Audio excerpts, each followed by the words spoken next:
हालात हैं यहाँ पे कृषि को लेकर, और बरसात के अभाव में शुरू में कुछ दिनों जहाँ पर हुई उन लोगों का जरूर हम लोग मान सकते हैं, पर वो प्रतिशत भी भाई कितना होगा, 20-22%, उससे ज्यादा नहीं।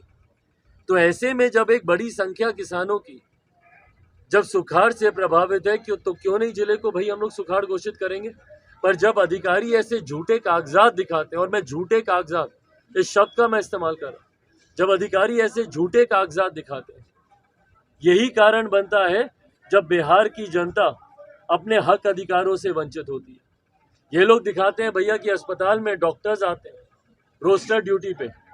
कितनी बार हम लोग गए हैं भाई, जब हम लोग जाकर निरीक्षण किया, आप लोगों ने कितनी ऐसी रिपोर्ट्स दिखाई जो रोस्टर ड्यूटी पे डॉक्टर्स को होना चाहिए वो अपनी ड्यूटी पर नहीं होते, अपने निजी क्लिनिक पे संभवतः वो लोग जरूर मिल जाए।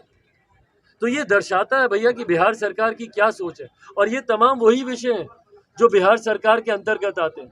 भारत का संघीय ढांचा है, फेडरल स्ट्रक्चर, कई ऐसे विषय हैं जिनको राज्य सरकार की सूची में डालता है, जिसमें स्वास्थ्य पूरी तरीके से, जिसमें शिक्षा पूरी तरीके से, जिसमें किसानों के विषय पूरी तरीके से। ऐसे में सिंचाई को लेकर जो उदासीन रवैया यहाँ के प्रशासन का है, ये दर्शाता है कि अधिकारी पूर्णतः मुख्यमंत्री जी की सोच का प्रतिबिंब करते हैं।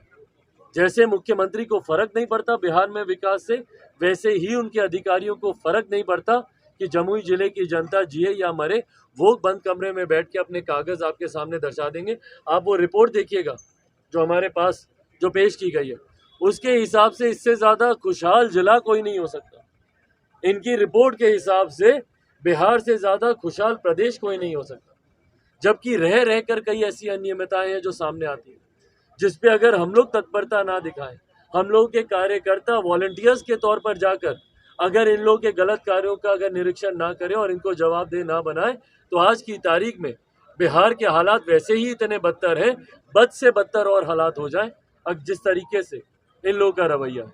पर बहरहाल हम लोग लगे हुए हैं निरंतरता में दिशा की बैठक के माध्यम से और व्यक्तिगत बातचीत के माध्यम से भी, ताकि जल्द से जल्द तमाम विकास के जितने भी कार्य हैं उसको हम लोग गति दें। लक्ष्य देश के प्रधानमंत्री ने 2047 का रखा है, देश को एक विकसित राज्य बनाने का, देश को एक विकसित देश बनाने का। और हमारा देश तभी विकसित बनेगा जब देश का हर एक प्रदेश विकसित बनेगा, और जिसमें कहीं ना कहीं सबसे बड़ा गतिरोधक बिहार है। बिहार को जिस तरीके से विकास की राह पर आगे बढ़ना चाहिए, बनिस्बत बाकी राज्यों के बिहार तो वैसे नहीं बढ़ पाया। बिहारियों को देखिए हर क्षेत्र में आगे, मीडिया हाउसेज में आप जाकर देखिए बिहारी सबसे ऊंचे पदों पर हैं। आप अस्पतालों में जाकर देखिए एचओडी वहाँ पे बिहारी हैं। बिजनेस हाउसेज में जाकर देखिए सीओ सीएफओ वहाँ पे बिहारी हैं। आप हर एक क्षेत्र में देखिए, नीडलेस टू से आईएएस आईपीएस ऑफिसर्स सबसे ज्यादा बिहारी। तो जब बिहारी इतना आगे, तो मेरा बिहार इतना पीछे क्यों छूट गया भैया? क्यों पलायन होता है बिहार से? बच्चों की देखिए कोटा में क्या हालत हो रही है, किस तरीके से वहां पे कोटा में बच्चे जा रहे हैं और उनको प्रताड़ित किया जाता है, और वो आत्मदाह करने के लिए वो मजबूर हो जाते हैं। क्यों जाना पड़ता है भैया मेरे बच्चों को कोटा?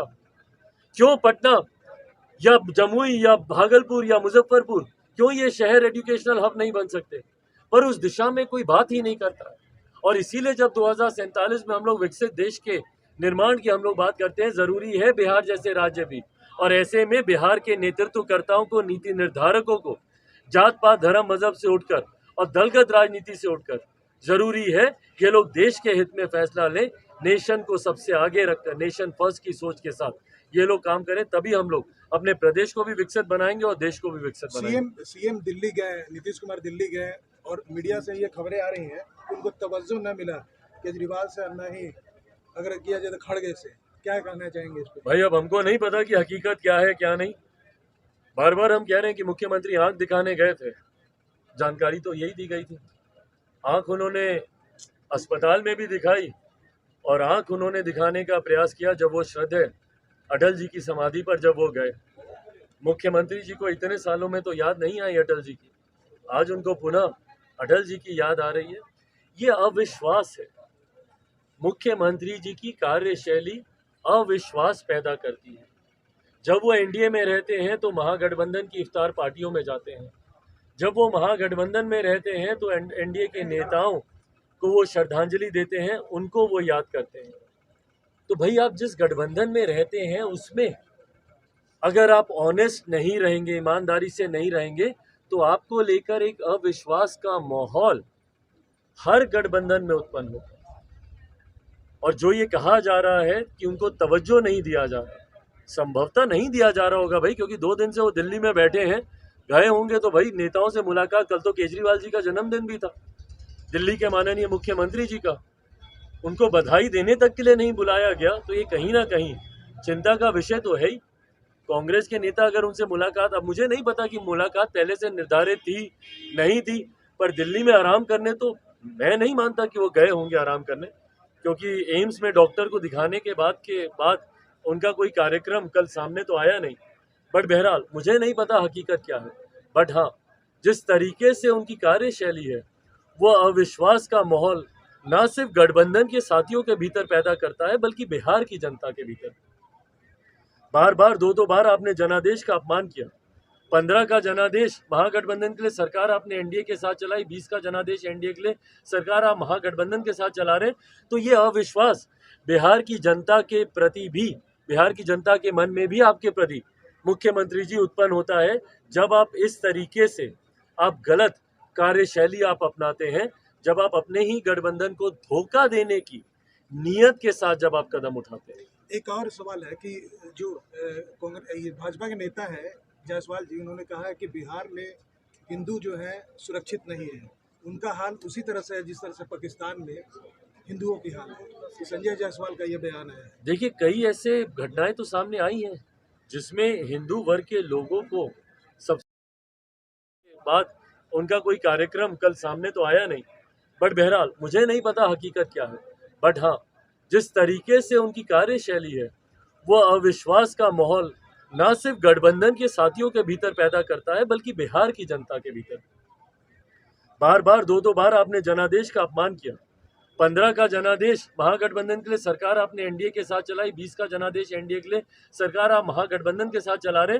तो ये अविश्वास बिहार की जनता के प्रति भी, बिहार की जनता के मन में भी आपके प्रति मुख्यमंत्री जी उत्पन्न होता है, जब आप इस तरीके से आप गलत कार्यशैली आप अपनाते हैं, जब आप अपने ही गठबंधन को धोखा देने की नीयत के साथ जब आप कदम उठाते हैं। एक और सवाल है कि जो कांग्रेस भाजपा के नेता है जायसवाल जी, उन्होंने कहा है कि बिहार में हिंदू जो है सुरक्षित नहीं है, उनका हाल उसी तरह से है जिस तरह से पाकिस्तान में हिंदुओं की हाल है। कि संजय जायसवाल का ये बयान है। देखिए, कई ऐसे घटनाएं तो सामने आई हैं जिसमें हिंदू वर्ग के लोगों को सबसे ज़्यादा टारगेट किया गया है।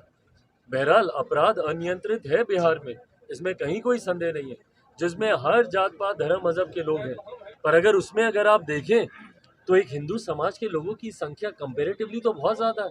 आप अनुसूचित जाति की देखेंगे तो उसमें और भी ज़्यादा है।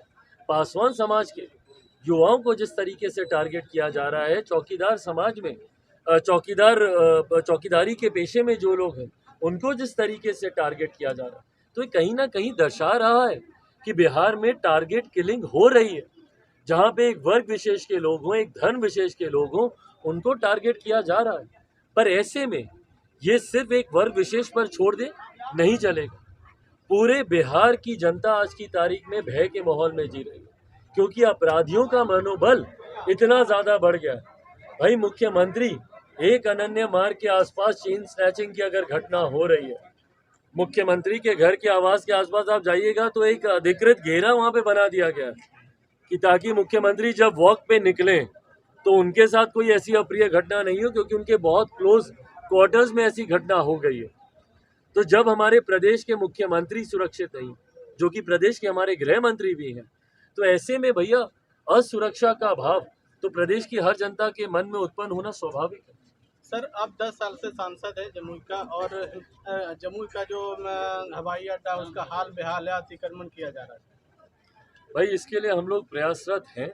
हम लोग भी चाहते हैं कि कनेक्टिविटी का एक मजबूत स्रोत है ही, और उस पर जल्द से जल्द उसको भी अंडरटेक किया जाए। कई ऐसे राज्य हैं, कई ऐसी 20 सिटीज़ हैं देश की, जिसको पहले और सेकंड राउंड में उसको प्राथमिकता पे उसको उठाया गया है।